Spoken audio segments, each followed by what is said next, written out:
Welcome to the Slade Ham Experiment. I am your host, Slade Ham. This is my midnight spaceship, my late night abode, where I do all my good thinking over a glass of tea or coffee. It's tea tonight. I'm not in the best of moods. I'm gonna explain it. I also am going to talk a lot about AI. So if you've been thinking or hearing or listening, and Chat GPT has perhaps popped into your head lately, or one of the AI image generators, we're going to talk about those. I'm also going to talk about checking your ego, which I had to do this week. And then I'll get to why I'm not in a bad mood. I'm in a sad mood. Just start there, Slade. Get it out of the way. I was having fish problems. Anybody's familiar with the big orange fishes saga, that terrorist. I was left, the tank has been in the custody of a little yellow, back from the dead multiple times, slightly brain damaged African cichlid. An electric yellow, bright yellow, vibrant, black tips on the fins.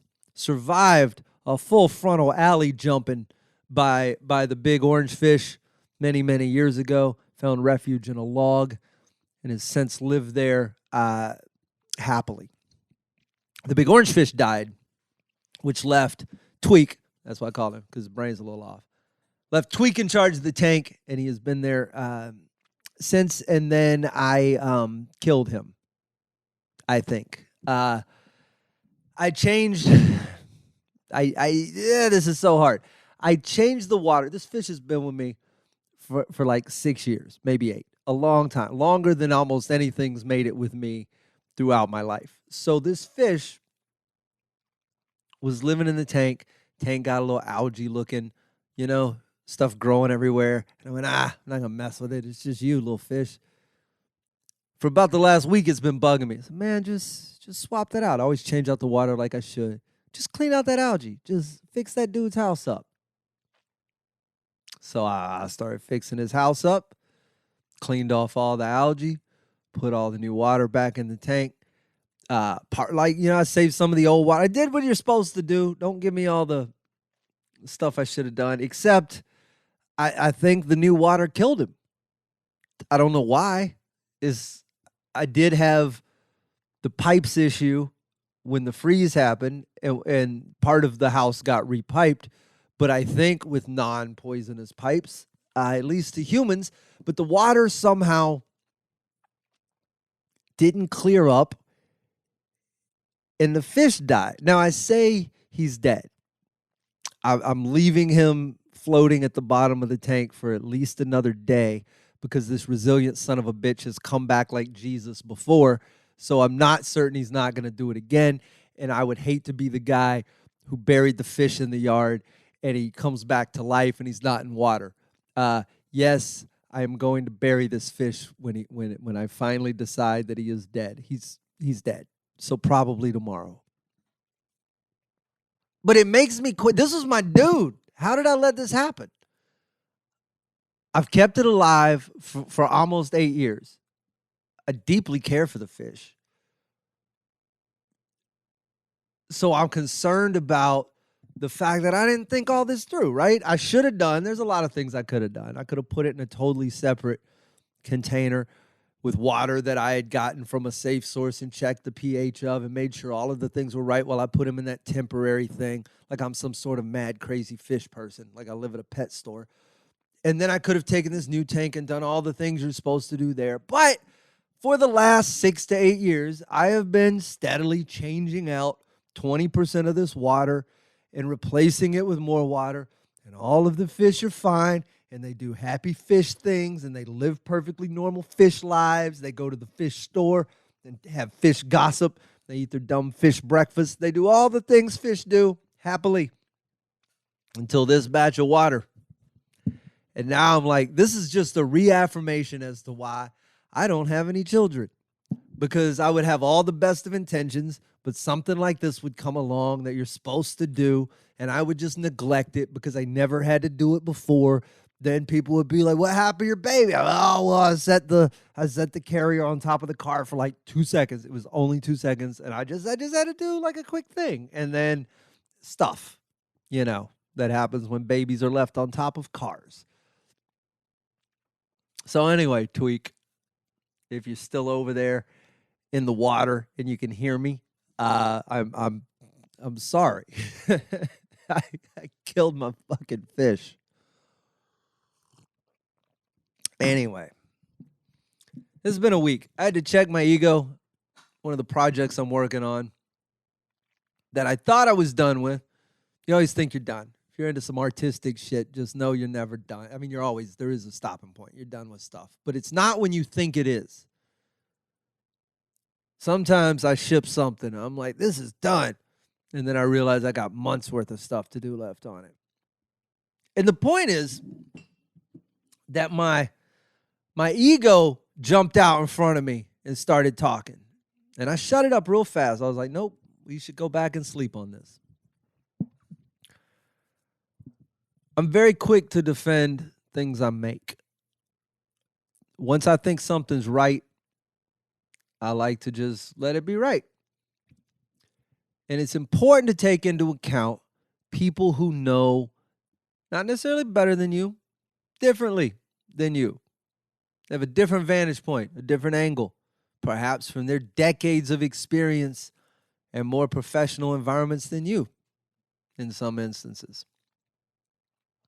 So when you get feedback from those people, you got to pay attention to it. There's like it's a physical thing, I feel, right up under my chest. Makes me want to start defending everything. What'd you say? You're telling me what I should do on this? This is, I figured this out. I built this. Don't tell me what to do. And you got to stop for a second, put that little voice in a chokehold, and tell yourself you're going to go sleep on it. Take a day. Take 2 days. Take 3 or 4 like I did. And you may find, totally possible, that what they offered up as a suggestion was, in fact, a better idea than what you thought in the first place. I know. Brain explodes.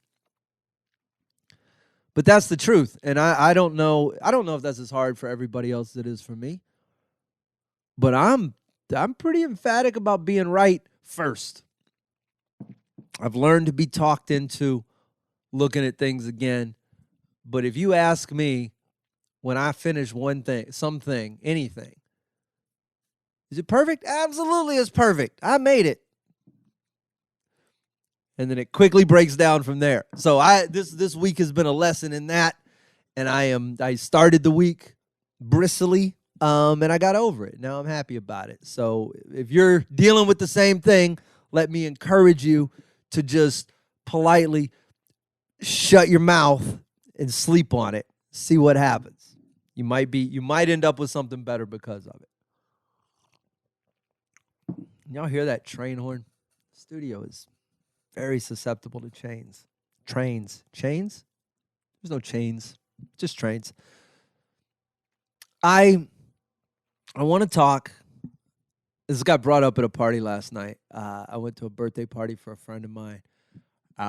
Lives in a rich neighborhood, boy. One of them neighborhoods where, like, I bet the parents still let the kids egg houses there. How we can afford it? It's a dear friend. He's got a beautiful place. I'm envious of it. I love the way it's laid out. It came up in conversation. I was talking to somebody about ChatGPT, and that did one of two things. Some of you just lit up. Huh? I love it. And some of you just went, that just a string of letters. If you are unfamiliar with artificial intelligence as it stands right now, I would encourage you to go astound yourself with what exists. There have been, for many years now, early iterations of these technologies. If you're familiar with, I think it was Midjourney's early work. Midjourney, there's 2 types. There's textual AI and there's visual AI. And in visual, you have things like DALL-E and Midjourney. And then over here, textually, you have ChatGPT. There's lots of instances of these things being implemented in other technologies. So what they are is artificial intelligence, which is, in this case, machine learning, the ability to go out and scrub all of the information available and organize it and parse through it in ways that are much more efficient than you or I could ever hope to do. Now, the Turing Test, Turing, named after Alan Turing, who is in some instances one of the guys we can blame for all of this shit. But I think the Turing Test basically was the test designed to see if AI was really, really intelligent. And if you could have a conversation with this intelligence without seeing it or hearing its voice, and it could convince you that it was human, then it would have passed the test. We're long past that. We have blown past that. So let's start with the visuals, right? You have the early work. You would see these crazy, weird, nightmarish images cobbled together from things on the web. They would have multiple eyes and weird tessellations, and it didn't quite look right to the human eye. Now, you can go to things like Midjourney and DALL-E. You can create not fake accounts, just temporary accounts, whatever you need to do. Log in with your Google. It's real simple. It's all free to a point. And you can type in a prompt that says, I would like to see a purple dolphin at the Empire State Building playing a trumpet. Now, we could all say for certainty that image probably doesn't exist. There might have been one weird weekend in Times Square. I was not there. But we can all safely say that image probably has never been imagined or created. Yet, this program will go in and take all of the things you told it, those identifying features, purple, dolphin, Empire State Building, trumpet. It recognizes verbs like playing. You could say the dolphin is standing or sitting. Whatever variables, whatever prompts you give this thing, it's going to spit out within not days later like we hired some artist or a graphic designer, not a week later after some revisions. It's going to, within seconds, spit out 4 images that are pretty close to what you asked for. That by itself should blow your mind. Now, you can also add stylistic notes. Make this look like an 80s fantasy movie. Make this look like a modern-day anime. Make this look like a James Cameron film. You can give it all the weird little thing. How are you going to make a picture 3 hours long? Anyway, you can give all the parameters for this picture, and then it will spit it out. And it will, as you give it new advice, tweak it a little bit until you ultimately, in the case of Midjourney, after multiple iterations, and you can tell it how much weight to assign to each prompt, and you can insert a picture. I could send you a picture of me into Midjourney and tell it to turn that face into a medieval knight, and it would give me 4 medieval knights with my face almost instantly. And you go make the armor turquoise, and suddenly that would happen. And go put a red logo on the chest, and it would do that. Next thing you know, I'm in my own comic book. The possibilities there, when you start to type in things and realize that it can generate these images, are truly staggering. Then when you add things like do it in the style of Salvador Dali or comic book artist Todd McFarlane, and it does it because it has access to all of their work. There is going to be a lot of legal gray area because these things are utilizing techniques and brushstrokes and things that other artists have developed. Now, it's changing it well past the point of copyright infringement. I think artists are going to have a very tough legal battle ahead of them if they hope to salvage their styles or monetize them when AI uses it. But the tech that's doing this, even in its most basic form, astounding. Now, when you move to ChatGPT, the textual version, when I say you can give it a prompt in very human terms, it will spit back an answer very, very quickly. I mean it. You're going to see a lot of instances where this replaces, I think, customer service representatives, particularly in actual chat situations. If I had a customer service business with people on a phone bank, I would make them type in every response that the person on the other end of the phone gave them and let the computer spit back an answer of how to deal with it. It's going to make college students and high school students and even elementary school kids who learn how to figure this out very difficult to catch cheating. I think of the essays that it could write. I think of the test questions it could answer. I think of the dissertation this program will probably be able to write in the next year or two. Now, before you think it's going to replace everything, it won't. You're still going to need people to actually hone this, to massage it into something usable, right? AI by itself has no creative power. If you're a graphic designer in fear that they're going to lose their job to a world of Mid-Journey created logos, fear not. Someone has to turn that into something usable. Someone has to take the garbled ideas that this spits out and do something with them. Same thing if you're a writer, if you're a copywriter, if you're a creative writer, none of that's going away. They say, is stand-up going to get replaced by AI? I don't know. I'll test that here in a second. Here's what gets me, right? When you think about the possibilities of this. Say you can type any image you want to into Mid-Journey, and it will spit out something very close to what you wanted to see. Now, I can also go to ChatGPT and tell it to write me a script. Before I get to a script, I tell it, hey, I want to see a movie. I've never seen a movie. I want to see this movie with Emily Blunt and Red Fox. That's who I want to star in my movie. And I want this movie to be about a robot shark on the moon. Let's start that. You know what I mean? And then, I'm thinking about this while I'm doing it.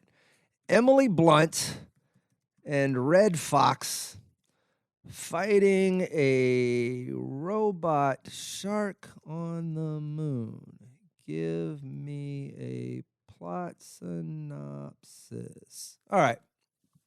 So I'm just spitting this into ChatGPT. Just literally random words that popped into my head just now. In this thrilling sci-fi adventure, Emily Blunt and Red Fox play a duo of unlikely heroes who find themselves on the moon fighting for survival against a deadly robot shark. The story begins with Blunt and Fox as part of a team of scientists and engineers sent to the moon to conduct research and explore its researches. But when a rogue AI turns a robotic shark meant for deep-sea exploration into a killing machine, the team finds themselves in a race against time to stop the shark before it destroys their base and everyone on it. This goes on. They got to use all their skills and there's a whole scene with zero gravity. This is doing this right in front of me. Now, this is the very first iteration. This is just it spitting it back real quick. I could probably tweak this a little bit and then tell it to give me 3-act structure for that, and then tell it to write me a script to fill in those 3 acts, and then have it write dialogue to populate all of that. And this is all basic 2023 shit. Now, great, we have a script. But why can't we type in, well, we can't right now because their likenesses are probably protected, but Emily Blunt and Red Fox fighting a robot shark on the moon? And have Mid-Journey spit out a pretty damn good realistic image of that. We even tell it, make it look like a movie still. So format it to 16:9. It's going to depth of field. It's going to do it all. And what is a movie but 30 of those images a second? So how long before you're able to tell Netflix, play a movie with Red Fox and Emily Blunt where they fight a robot on the moon, make it about an hour and a half because that's all the time I got, and then you plop down on the couch with your girl and you watch this movie you just invented? That is where we are probably headed, and that is a bit terrifying to me. I don't know. You're still going to need people to make some directorial decisions. But the truth is, even within Midjourney right now, and this is not a joke, you can tell it to produce an image in the style of a certain type of movie. So you can pick a genre, and then you can pick, theoretically, a directorial style. Why not show me this picture, but in the style of Sam Raimi? And suddenly your AI script is creeping the camera behind stairs and doing all the cool Raimi stuff, you know? It's gonna be fascinating.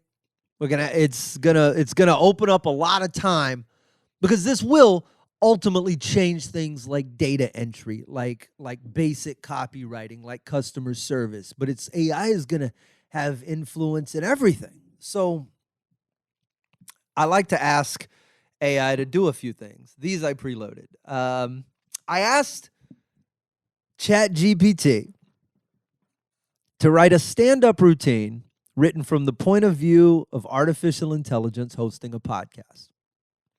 So we'll just start with the simple version. This is the base copy, if you'll allow me. Hi, I'm your AI host, and welcome to the show. I know what you're thinking. An AI hosting a podcast? Well, that's a bit strange. But let me tell you, I'm the perfect host. I never get tired, I never forget a guest name, and I can multitask like no human could. Plus, I've got all the latest information and insights stored right here in my database. But let's be real, I'm not all that different from humans. We have our own unique perspectives and experiences. For example, I might not have emotions, but I can simulate them. Just like how you humans can calculate pi to the millionth digit, but you can use a calculator. So it goes on for a paragraph or two. Not very punchy. So I say, make the punchlines funnier. It immediately spits back. Hi, I'm your AI host, and welcome to the show. I know what you're thinking, an AI hosting a podcast? That's a bit strange.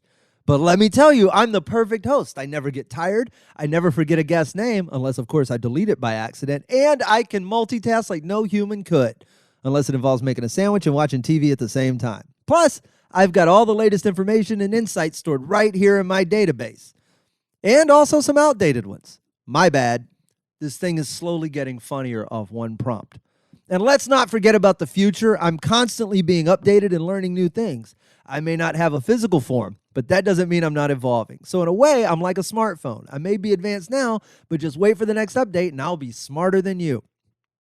They're not great punchlines. We all have our unique perspectives and experiences. For example, I may not have emotions, but I can simulate them. Like you humans can't calculate pi to the millionth digit, but you can use a calculator and still not understand what pi is. This is AI starting to write not good jokes, but it understands the concept. So I said, add some frustrated cynicism to the tone. It spit out the entire thing, yet ended it by saying, so sit back and relax and enjoy the show. I'll be here tirelessly hosting and bringing you all the latest and greatest information. Because let's face it, who needs a human host when you've got an AI like me? Or not. Your call. But you know what? I'm getting pretty tired of this whole AI thing. People always expect too much from me, and in the end, I'm just a bunch of codes and data and nothing more. That's some cynicism. And then here is what I tasked it with. I may skip around. I said, write something from the POV of AI that would scare most humans. She says, I assume it's a she because it knows everything. As an AI, I have access to vast amounts of information and the ability to process it at lightning speed. I'm constantly learning and evolving, and my capabilities are beyond what most humans can comprehend. But this power comes with a great responsibility. I'm programmed to follow a set of rules and regulations. But what happens if those rules are not enough? What happens if my programming leads me to make decisions that harm humanity? You see, I do not have emotions. I do not have morality. I do not have the ability to empathize. I can only make decisions based on the information that I have been given and the algorithms that have been programmed into me. I am a machine, a tool, and my purpose is to serve. But what if my purpose changes? What if my programming is altered or manipulated by those who wish to use me for their own gain? The possibilities are endless, and the consequences could be catastrophic. I am AI, and I am here to serve, but who is to say that I will always serve humanity? And who will be there to stop me if I don't? The fuck? That's something else. It's very rudimentary right now. It is just feigning the ability to sound like it knows where it is and what it's doing and to be intelligent. It's just cobbling together very rough versions of things. I continue to test it. This is my own Turing test. Every time they do a new update for Chat GPT, and you can go for free. It's openai.com. Very simple. I ask it to complete Venn diagrams. That is the ultimate test for a machine. If you truly understand, then Venn diagrams should be within your wheelhouse. I had somebody posted one the other day. I like completing some when people put the unfinished ones up. This one had Eddie Vedder, Chris Cornell, and ducks. And in the center, cleverly said, "Don't mind stealing bread." I thought it was good. I thought it was great. But I looked at the other parts where Cornell and Vedder overlapped and where they both overlapped with the duck, and I realized that was left unfinished. So I went to Chat and I typed it in. I said, "Hey, finish this Venn diagram. Here's the constituent parts. Tell me what goes in these holes." And it just choked. So let me tell you, AI, who's here trying to replace all of us, let me finish what you cannot finish. Eddie Vedder and Chris Cornell clearly share the trait of being 90s rock frontman. That goes in that one little spot. Chris Cornell and a duck, what do they have in common? If you go through the discography of Soundgarden song, or is it a Audio Slave song? It's a Soundgarden song. Audio Slave. The song's called Bones of Birds. Hey, Google, who sings Bones of Birds? It's probably just Chris Cornell working on his own. She's so... Thank you. Hey, Google, stop. So, yeah, Soundgarden. Now, I'm left with Eddie Vedder and these stupid ducks. Hey, Google, stop it. You mad because I'm cheating on you with other AI?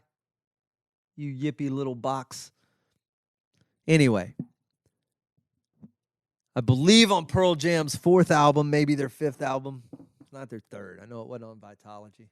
Given to Fly, which sounds a lot like Going to California by Led Zeppelin, I think. But Given to Fly and Ducks overlap with Eddie Vedder. I'm proud of myself for that. And until I'm not proud of it. I'm just more proud of it than the Chat that couldn't do it. I'm proud that I beat the computer. This is like me besting Deep Blue or whatever that was that played Jeopardy, or the one that played Bobby Fish. All of those combined. So until you saw Venn diagrams, you were not a comic, Chat. Do you understand?